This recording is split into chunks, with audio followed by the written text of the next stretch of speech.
to your left. Coach, the ACC, I'm back here.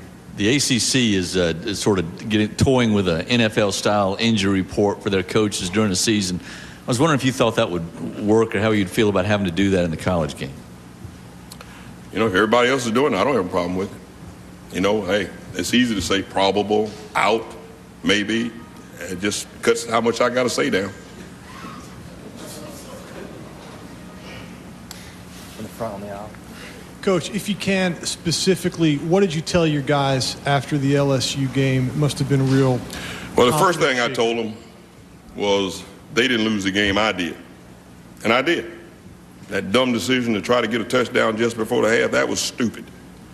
And if I had one thing I could do over again, we'd just say, we'd run a draw, run a screen, and if he broke it for a touchdown, great. Otherwise, we go into halftime 10-0 and go in there and get a little Kool-Aid and high-five everybody and tell them how good we played and come back out and let's see what happens. But basically, I put us in a position where the game was over when we went into halftime with that interception and nail scoring just before the half. After the game, when I told them when we walked off the field, I said, hey, we're going to be a good football team this year. We're going to go to a bowl game this year because we just held our own with the national championship football team. That's exactly what I told them in there. And I knew, and I thought Les and his staff did a great job because, you know, I know they struggled, but when they lost Dorsey and had those injuries going down the stretch, and for them to win the championship, that was a tremendous job of their coaches and their players staying focused on what they had to get done. But had they not had the injuries they had last year, I think it would have been a breeze to the national championship. Back to your right.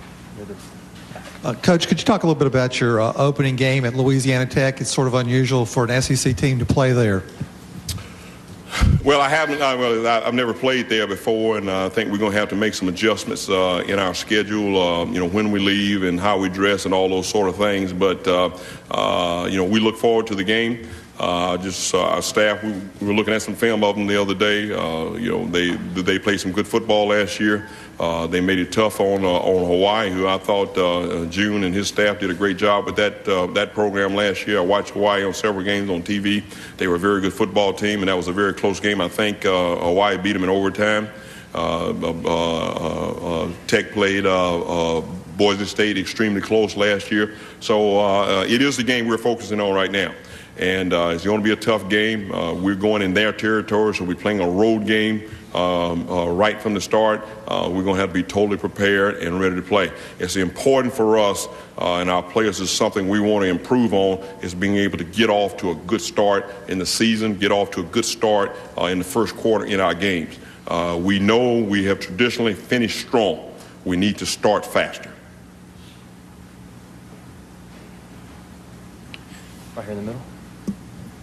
Coach, just wondering if you could talk about Jamar Chaney. It appears he's come a long way since back when he was denied admission to Georgia, and now he's an all-SEC type guy. Can you just give us an idea of how far he's come and what kind of guy he is? Jamar has played for us for a long time. It seems like he's been playing forever. We were very fortunate to get him in our program, and he has responded positively.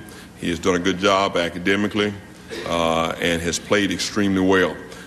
He's a leader of our defense, and right now, we always try to be strong down the middle with him at the middle linebacker spot, and Jesse Bowman and Kyle Love in there as the two interior defensive linemen, and with Derek as safety. We're pretty solid down the middle of our defense.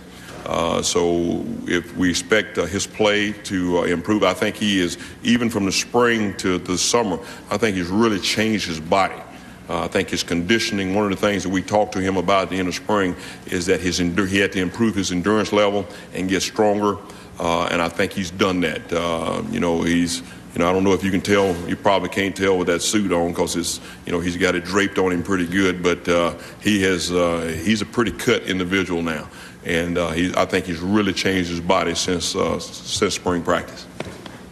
Last question here on the aisle. Sylvester, do you foresee using Dixon and Ducre in similar roles as they had last year, and who else can we look for at running back this year? It's our running game. In fact, our offense starts with, of course, Wes and AD Jim. Those two guys have to play well. But Christian is a valuable part of it. And then we expect Rob Elliott and Wade Bonner to really make a contribution to them. We got some packages where those guys will be involved. Even though AD's a starter, all four of those guys will play and play a lot.